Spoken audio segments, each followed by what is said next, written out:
Hey travelers, Mag and I here on day 135 of our trip around the United States. This morning, we're getting things started off here in Morehead at the Morehead State University Campus. We pushed through some miles last night to get here so that we would be staged and ready for today, because we know that there is one county today that all of the options are a pain. If we're lucky, we'll be able to get the easiest of those options and move on. If we're unlucky, we're going to have to detour really far into the county and get an even more significant hike than that one requires. So we wanted to push ahead last night to make sure that we had the time to do that and still stay on track. While we were pushing ahead last night, we made our way steadily into the mountains of Kentucky, and now we are surrounded by the mountains. This is the first time that we have been in the mountains in quite some time. Traveling through states like Nebraska and the Dakotas, it's been pretty flat country. That is out the window now. We've seen a lot of elevation and terrain changes, and we're expecting to see a lot more today. Our itinerary has us covering 260 miles through the northeastern portion of Kentucky. Today is going to be all mountainous, and there are a lot of earth caches on today's schedule, which means we are probably going to be seeing some very scenic sights. I can't wait to see what today has in store, and with a little luck, the county that we're a little worried about will go smoothly. As always, there's only one way to find out, so come on, let's go. This morning's adventure starts off in Morehead, the home of the Morehead State University. Here we had the campus to ourselves while we pursued an earth cache, a virtual, and a couple of traditionals. This beautiful, sprawling campus first opened its doors in 1887 as the Morehead Normal School. It went through several identity changes until finally becoming the Morehead State University in 1966. The more than 700-acre campus includes 50 major structures, 135 classrooms, and 150 laboratories. I always enjoy the opportunity to explore a beautiful campus like this. It's just not always easy to do, since classes are often in session and parking at campus universities can be a real nightmare. Having the place entirely to ourselves this morning, though, we were not going to squander this rare opportunity. Tucked around the campus are little statues and memorials of all shapes and sizes. My favorite was the earth in front of the little bell tower because it offers endless possibilities for exploration. As the county seat, Morehead also hosts the Rowan County Veterans Memorial. Dedicated in November of 2003, this memorial was born out of the acknowledged need for a dignified recognition of the service and sacrifices made by men and women of Morehead City while serving in the uniformed services. Now, is anyone out there up for a geocache find or two? Oh, okay. A rock to keep it from sliding out.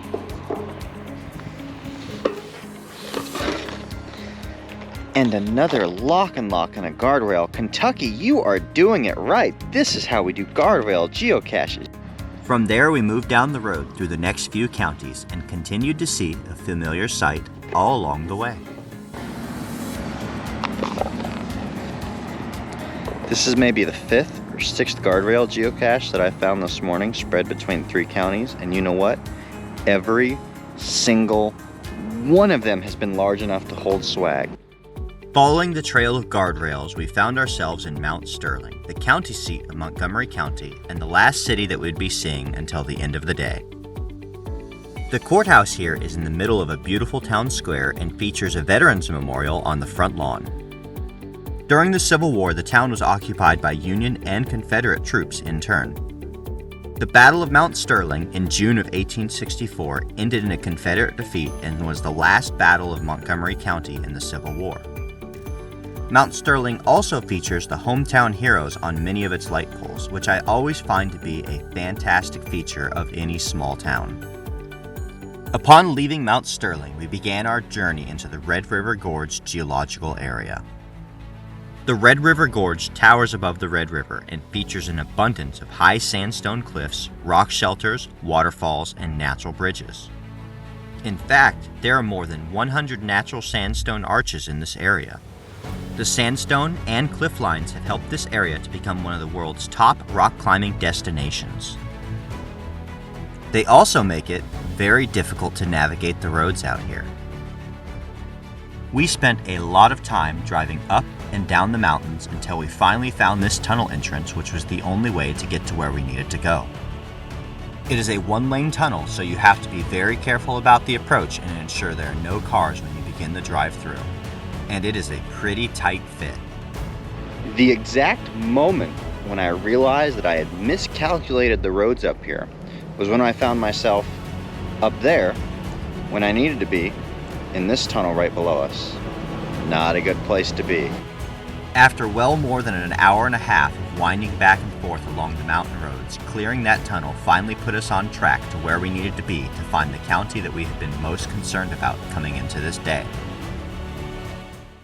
To say this is a difficult county would be almost criminally negligent. This is probably one of the most difficult counties I've had on this entire trip to deal with. There's only a few options out here that are physical. Most of it's earth caches. This one has major identity issues. It has probably changed hands 3 or 4 times based on the log history, from an ammo can to a magnetic key holder, now to a jar like this. I'm just happy to be able to have my name on a logbook and be able to claim this county. And this did take just as long as I thought it would coming into the day. We've spent probably about 2 hours on this one county, driving up and down the mountain roads and then searching for this thing, and finally coming out. This is absolutely going to be a one and done. After 2+ hours consumed driving the roads and hunting for that one geocache in the county that shall not be named, the very next county we come to, right back to the classic guardrail. I think driving the mountain roads exhausted the dog as much as I did. I was undecided about the hiking earth caches, so I actually left the vote up to her. We parked at the trailhead for it, and it looked like it was going to be 2 to 3 miles around to get to those earth caches. And I asked the dog if she wanted to go hiking, and she gave me an absolutely not down vote. So with my mental energy drained and the dog giving it a no vote, I decided to scrap all of the earth caches on the list, which I think is ultimately for the best. I think the dog telling me no was the sign I really needed to say, hey, not today. This presented a very odd contrast to our day. After having fought very hard to find one geocache in that one county, from there every mountain road we drove featured a guardrail hide. This is not Mag on a power run doing guardrail geocaches. This is me covering 8 or 9 counties throughout the day, and every single geocache we found was in a guardrail. Yeah, it's another guardrail.